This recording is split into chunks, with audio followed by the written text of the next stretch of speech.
Kumusta po kayo? Bago po ang lahat, first things first.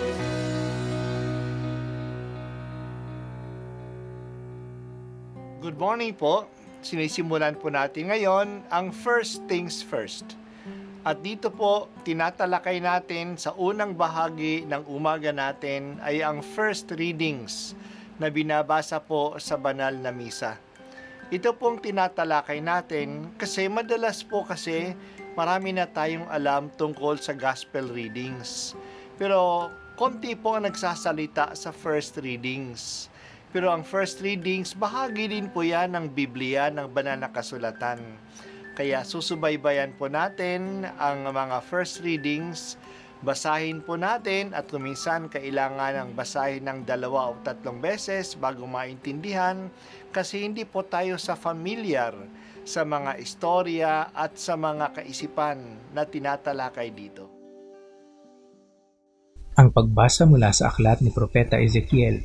Noong mga araw na iyon, nilukuban ako ng Espiritu at itinayo ako upang pakinggan ang isang tinig na nagsasabi, "Tao, susuguin kita sa Israel, sa bansang Suwail, pagkat mula sa kanilang ninuno, naghihimagsik na sila sa akin hanggang ngayon.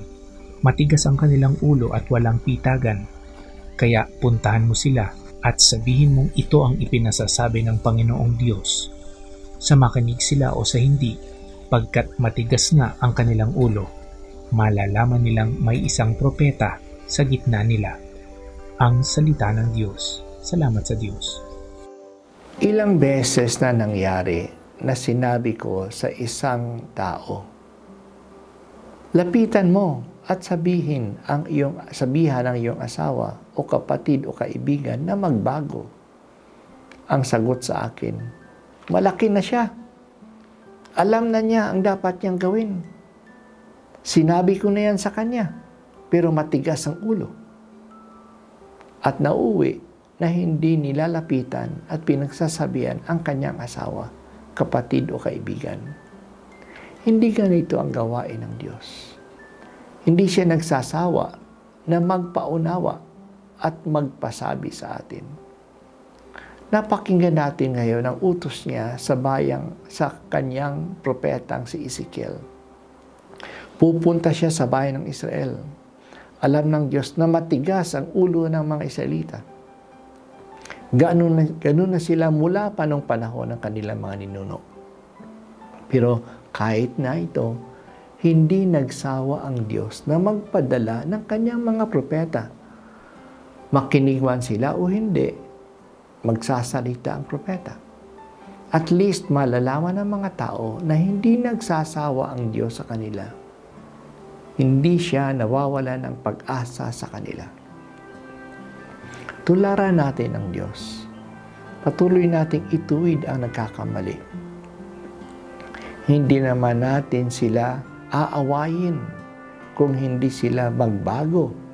Pero huwag din natin silang pabayaan kasi matigas ang ulo nila. Kung talagang concerned tayo sa kanila, hindi tayo susuko sa pagpapaalaala sa kanila. Samahan din natin ang ating pagpapaalaala ng panalangin. Hingin natin sa Diyos na palambutin ang kanilang puso. Ito ang ginawa ni Santa Monica sa kanyang anak na si San Agustin.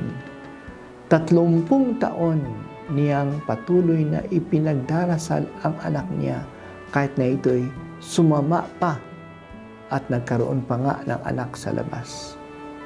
Sa wakas, nagwagi din ang kanyang panalangin. Nagbago si Agustin.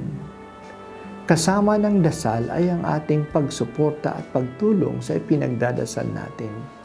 Sinamahan ni Santa Monica si Agustin nung ito'y pumunta sa Roma at pagkatapos pumunta pa sa Milan. Sinuportahan pa din niya siya bilang isang ina. Hindi siya pinabayaan kahit na matigas ang ulo. Pagpapaalaala, panalangin, suporta, hindi mabibigo ang mga gumagawa nito na baguhin ang iba para sa kabutihan. Salamat o Diyos. Ulitin ko Salamat o Panginoong Diyos sa iyong pagtsatsaga para sa amin. Hindi mo kami pinababayaan at pinagtatantanan. Ganun katatag ang iyong pag-ibig sa amin. Ganun na iyong pag-asa na maaari kaming magbago.